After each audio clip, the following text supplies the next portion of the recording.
Une entreprise familiale et indépendante, voilà ce que je vous propose de découvrir tout de suite avec Interinvest. Bonjour Benoît Petit. Bonjour. Bienvenue, vous êtes le directeur général de ce groupe. Vous nous raconterez en quelques mots l'histoire familiale. Vous êtes venu avec Romain Iserman, bonjour. Bonjour. Directeur général de Zaka Invest. C'est quoi alors l'histoire de votre entreprise ? C'est l'histoire avant tout d'un fondateur, mon père Daniel Petit, qui crée cette entreprise en 1991 et qui commence à la développer en Outre-mer. Alors on est un groupe métropolitain, on n'a rien à voir, on va dire, de naissance avec les Outre-mer, mais on s'est intéressé très tôt aux Outre-mer et on a commencé à faire des premières opérations de financement là-bas à partir de 1991. Donc votre métier, c'est de financer des entreprises Alors c'est d'être au cœur de l'écosystème d'un entrepreneur qui a un projet d'investissement et c'est de l'aider à monter son projet d'investissement. Alors forcément dans les îles, les instruments qu'on utilise sont différents de ceux qu'on utilise en métropole. Il y a beaucoup de subventions et on aide ces entrepreneurs à capter ces subventions à travers de dispositifs fiscaux qui existent maintenant depuis beaucoup d'années. Si je vous parle de loi Ponce, de loi Paul, de loi Girardin, peut-être que ça vous évoque certains éléments. En métropole, l'activité est totalement différente puisqu'on va travailler plus sur des instruments de fonds propres ou de quasi-fonds propres. Et c'est dans ce cadre, effectivement, qu'on a été amené à créer une société de gestion en 2015 qui aujourd'hui gère 3 verticales, bien entendu en Outre-mer pour garder notre ADN, mais aussi aux métropoles où on accompagne des professionnels, notamment de l'immobilier. Ah, d'accord. L'immobilier, on va en dire un mot avant de rentrer dans le détail d'un projet commun avec Zaka Invest. Qu'est-ce que vous avez envie de mettre en avant sur cette activité autour de l'immobilier ? Encore une fois, notre objectif, c'est de pouvoir aider des entrepreneurs de talent.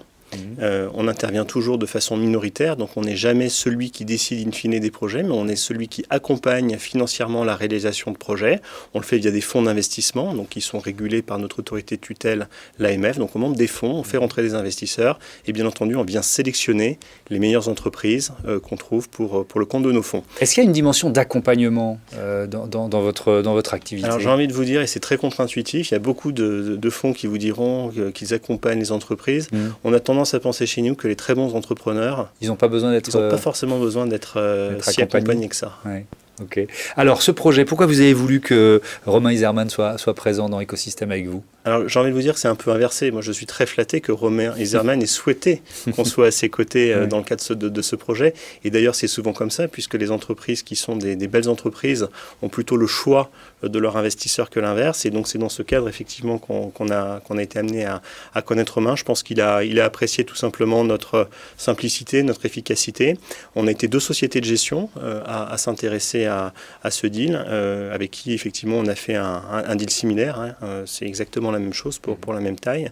Le groupe que Zaka effectivement est très intéressant sur le domaine de l'hôtellerie, à travers notamment l'hôtel Braque à Paris qui commence à avoir une très belle notoriété. On pensait que finalement, dans le domaine des 5 étoiles, de l'ultra-luxe, on a une offre à Paris qui est une offre plutôt de palace traditionnel.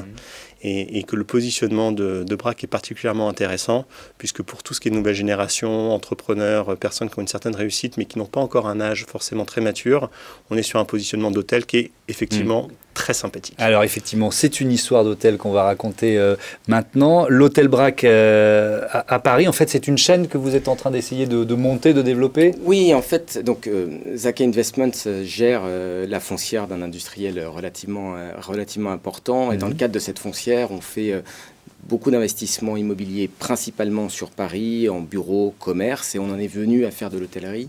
Et au moment de s'intéresser à l'hôtellerie, on a pris aussi la décision d'être exploitant et de constituer un petit groupe hôtelier qui s'appelle Evoque Hôtel Collection.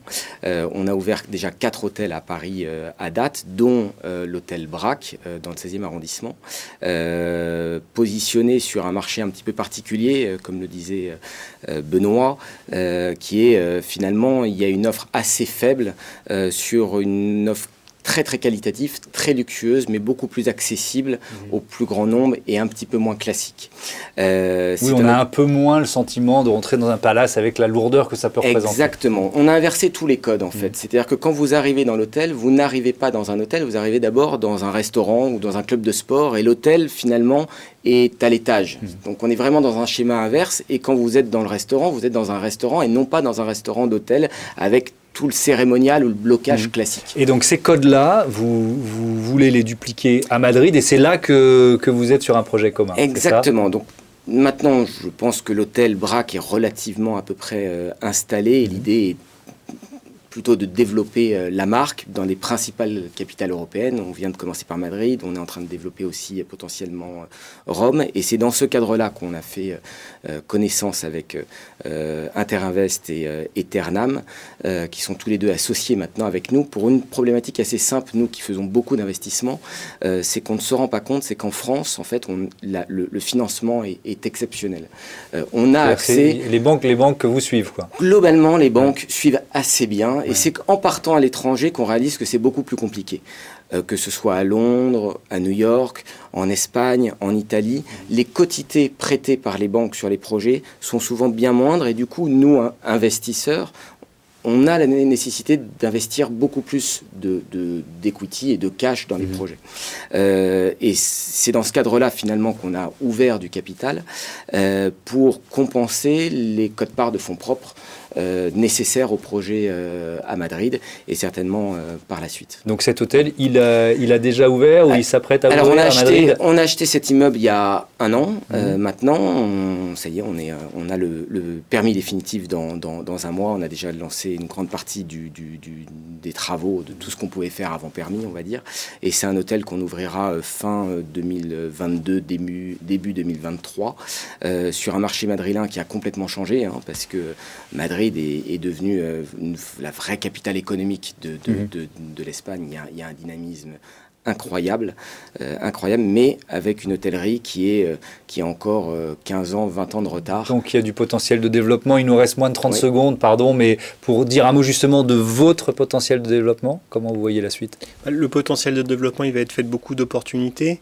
Alors c'est bizarre de parler d'opportunités dans un moment difficile comme celui qu'on a aujourd'hui avec la crise du Covid, mais dans les faits, pour des fonds d'investissement, le secteur de l'hôtellerie, si on doit prendre que cet exemple, va avoir besoin de capitaux propres, va avoir besoin de se renforcer sa solidité financière, et donc on a un rôle très important à jouer dans les mois, années qui viennent pour reconstruire effectivement des hôtels qui de façon très injuste ont été touchés par cette crise. Merci beaucoup, merci à tous les deux d'être venus partager votre écosystème.